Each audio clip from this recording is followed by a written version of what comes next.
Guys, it's Samantha Gilbert here today. I updated my portfolio profile. So I did a lot of very massive changes to make this a lot more professional about myself. So you go down some information about myself, of course, included with a quote. Kids don't remember what you teach them; they remember what you are.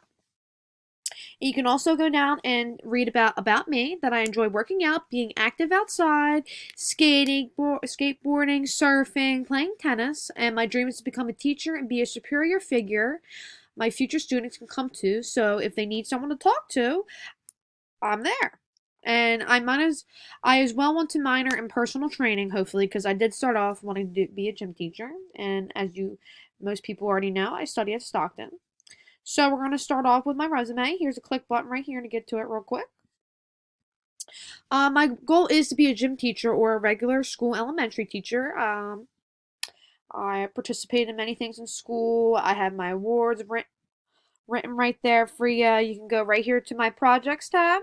Got some palm trees in the background. I do most beach theme for this.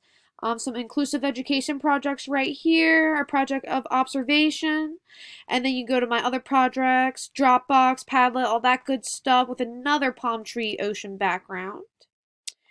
And then you can go to my teacher demos to be continued, my philosophy as well with a beach background. You can read my whole philosophy right there on my website. And last but not least, my first lesson plan, and there's a link right here. Another beach theme background. I hope you guys enjoyed my portfolio tour. You can go more on Wix.com. Thank you.